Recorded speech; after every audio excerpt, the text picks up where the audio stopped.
Why? Because the guy behind the counter knew better. And Yep. that's frustrating as an instructor because it's hard to tell someone who spent good money this is junk or it won't work for you. And I'm a big proponent of be careful of people who say this is the way, not one Yes. of the ways, if that makes sense. Well, there are also a lot of gun stores now that will allow you to actually try out a weapon. Mm-hmm. And if you are buying a firearm for the first time, you absolutely should try out the weapon before you buy it.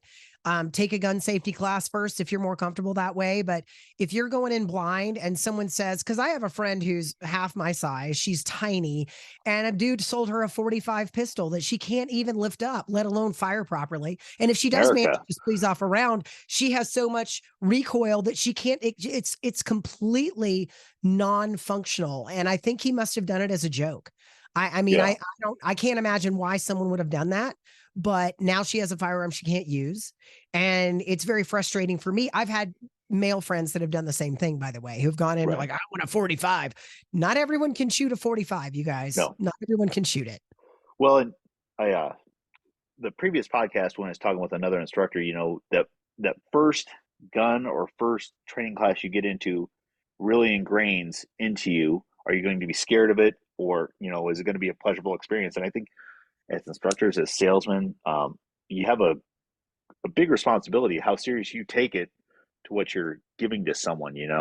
Right.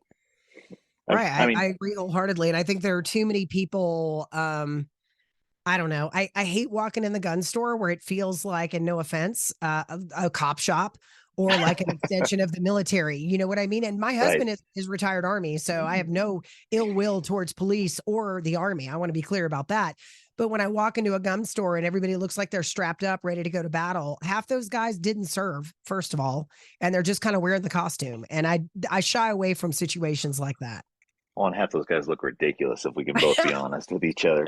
You mentioned that. That's why I started 303 Tactical. Not so much training is a very large component. I think education is also an important component. I'm here so that you don't have to walk in there blind with you Right. know, and just have a bad experience. I want it to be a good experience for everybody. So, I was going to ask you, have you done any women's only training classes or women's only shooting nights? What do you think about those?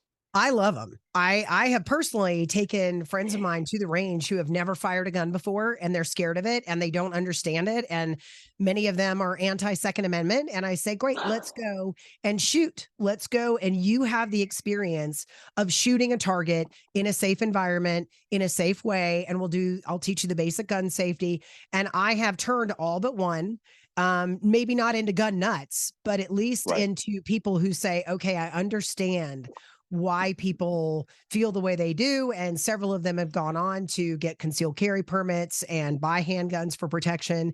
Because honestly, for me, the thing that I want women to recognize is that a properly utilized handgun is the only equalizer you have against a larger male aggressor who wants to do you harm. Right. Because I don't care how many Krav Maga classes I take, or I don't care how many, what I bench press. If a dude is bigger than me and stronger than me, he can take me down. And I want the opportunity to defend myself. And so for me, women and firearms should be a natural fit. Like they should just go together because once you learn how to handle a weapon, once you learn how to safely deal with a weapon, once you learn how to use the weapon safely, there is a level of confidence that I believe, and maybe as a cop, you could respond to this. I think that level of confidence makes me less likely to be victimized in the first place. I think the way that I walk down the street, when I'm carrying, and I don't get me wrong, I'm not walking around with my pistol on my hip, but having that measure of confidence, I think makes me a less attractive target. Well, there's been people have spoken to that, and there's been lots of studies where they went to convicted criminals and said, "Look at this picture, and who would you pick out?" And the people with their heads up, not on their cell phones, they don't pick him. He's not easy. So, you're right that confidence leads to less overcompensation, if you will. Right. Just having that surrounding and awareness, I think, is important. And you talk about the women's classes and stuff, and I think it's important. Not everyone can go to a 20-person training class. It's Right. just it's just overwhelming for lots of people. And whether it's male or female new shooters, they worried they're going to be behind. They're worried they're not they're going to drag the class down and things like that. I think sometimes people just need smaller classes or private tutorials like we do here at 303 Tactical or things like that. So they just get that, I guess, get over the new jitters, if that makes sense, you know? Oh yeah, I mean, well, I was lucky in that when I went to take my first concealed carry class, and I've now taken them in 3 states, so I feel like I understand the responsibilities of concealed carry more than your average bear. Okay, I've been through it in Right, 3 different states, but the first class that I went to was a male teacher, and he was absolutely outstanding in terms of talking to people who had just bought a firearm. They hadn't even taken it out of the box yet before the class, right? And right, as part of the training, he was talking about, look, sit in your living room with an unloaded weapon and handle the gun. Just have it in your hand, open it, close it, get used to the mechanisms, because the more you have it in your hand, the less intimidating and scary it is, right? So right, he's like, of course, again, making sure it's unloaded, but drop the magazine out if you have a automatic or a semi-automatic weapon. Open and close the chamber if you have a revolver. And he was really good about taking the scary part away. So that was my first firearms concealed carry instructor. My second concealed carry arms instructor was in Kentucky. And in Kentucky, they really don't want you to have a concealed carry permit because, as a part of the course, they have to read to you all of the statutory language that you have to comply with to become a concealed carry permit. Now, can you imagine just reading the statutes? First of all, they're written in legalese, so nobody understands what they're right. reading. But that guy was um more gruff and kind of cut to the point. And if he'd been my first instructor, I would have been very unhappy. Yeah, Right right, now, when I got here to take it again, I have a friend who was a female NRA instructor, and I took her class, and it was outstanding. yeah, And it was just, to your point, she made sure that the people who looked confused, she would ask them, you look like you have a question, instead right, of waiting for somebody, because people don't ask questions. So she would actually seek out their questions, and it was just a much different experience. So I'm glad I've had those 3 different experiences.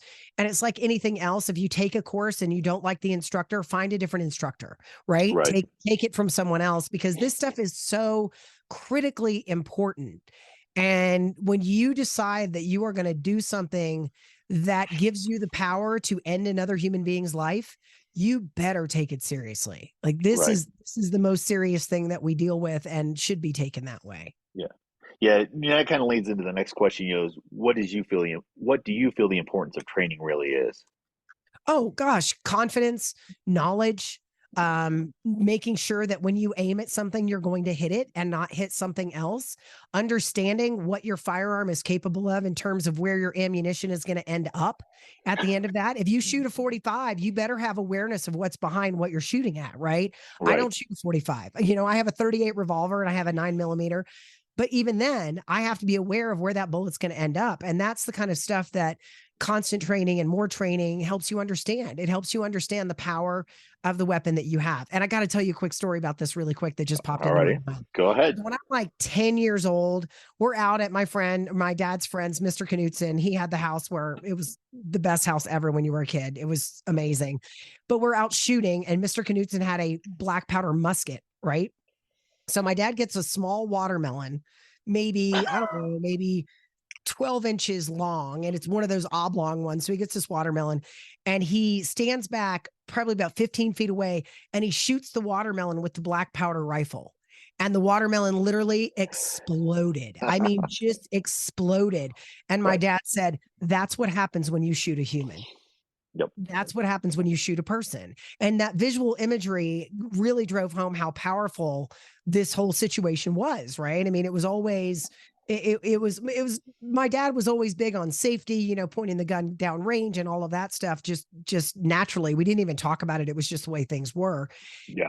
And then he let me shoot the black powder gun. And after I got up from about 10 feet back of where I started shooting the black powder gun, Yeah. Yeah. I've been there with you. sure I didn't want to do that again. And I'm not sure Yeah. I've ever shot a black powder rifle since. But he was very good about teaching the power of the weapon. Right. And I think that Right. that is something that people need to understand. And when I see these idiot young kids, with their sideways holding of and I'm just thinking, they have no clue the power that they have in Right. their hand. And that's why people get killed. And we've been doing it for years and years with driver's ed. We show the power of what a car can do when you're going Yep. 30 miles an hour and what it, we just, haven't translated that into firearms training, which, to your point, it's that visual. You need to understand what it's capable of for certain. Yeah. Yeah. You need to So, understand the power that you have and then wield it judiciously. right. I was going to ask you, you talked about, your experiences in your concealed carry. What do you look for when you go to a training class? What is it you're trying to find when you spend your hard-earned money going to a class? I want someone who's going to make sure that everybody understands what we're doing. Right. I want to make sure that at the end of the class, I'm coming out with more knowledge than when I went in. And when I took my second concealed carry class, I thought, I just took this like 3 years ago in Florida. I'm going to know all this stuff. Well, I didn't. I learned something new in that class as well. And then when I came out here, I learned something new from this instructor as well. I like people who are who are enthusiastic about what they're doing. And by what they're doing, I don't mean guns. I mean teaching gun safety, right? Yeah. I want someone who is enthusiastic about helping people understand how to have and operate a firearm safely. So from my perspective, I want someone who knows what they're talking about, someone who is going to teach me something I don't know, and someone who is going to help me be better at shooting and safely operating my gun. And those three things are really all it takes for me. Yeah, I think my favorite students to teach are the first time students because you get them before they've come into the class. Well, I've always done it this way. Well, then why are you here? Right. At least try this way. And you may find that your way is still the way that works for you, but at least try something new. Don't be so ingrained that you can't try something new and you can't pick something new up. Oh yeah, for sure. And I've been in concealed carry classes where you have that grizzled old veteran who just has to take the class so he can get his concealed carry permit. His annoyance is visible throughout the entire class and the heavy sighs and all that stuff. And I'm thinking to myself, there's probably something in this class you don't know, but Right. he or she is not even open to that. And I say he or she, but let's be real, it's mostly he's. I'm just Of saying. course. Yeah. Yeah. When you have your arms crossed, you're not open to anything. Yeah, exactly. Sitting back there, chewing your toothpick, angry that you have to take the class. It's like, just open your mind. You might be able to learn something new. Well, and it goes back to that experience, right? You don't want to make it a bad experience for someone else. Well, this guy's super annoyed. Well, I should be, just let people learn at their own pace, if you will. Right, exactly. So you mentioned your CCW stuff. What other kind of training have you got to do, Mandy?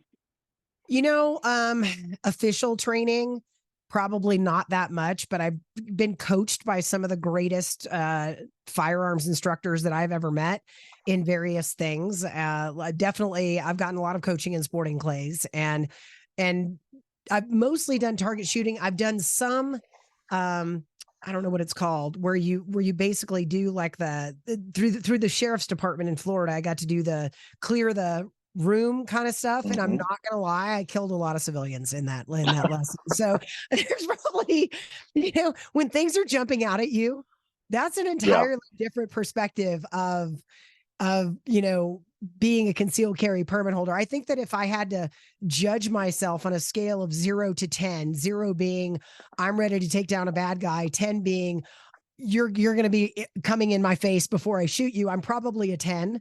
I'm not, I am aware of my limitations. I'll Right. put it that way. I'm not going to walk around looking for trouble because yeah, I did not fare well in that. It's scary when that stuff jumps out at you. I wish more You, people had the opportunity to do that kind of stuff, to see what yeah. police officers deal with on a regular basis. Well, and you're kind of talking about, for lack of a better word, scenario based training, where there's shoots and Yes, no shoots, and that's what that's it is. put it putting the target into something real is a valuable skill because you're now making the gun go bang and hitting the target is one component. Yeah, when you have But time now, to stand and breathe, you've got right? time to exhale. You don't have time in that situation. Yeah, and then when you have to make a decision, um, and you have to differentiate, is this person a threat? Is this person not a threat? It's a whole different game. I've seen people get very emotional when doing scenario based training to the point of tears or losing their mind and having to be grabbed a hold of. You need to stop Right. because they've never had to put that brain into the into action and think and make those decisions on what do I do or what do I don't do here. Yep. I mean, it was very humbling. I think that's the word. It was very humbling, but it was also very instructive for me. Not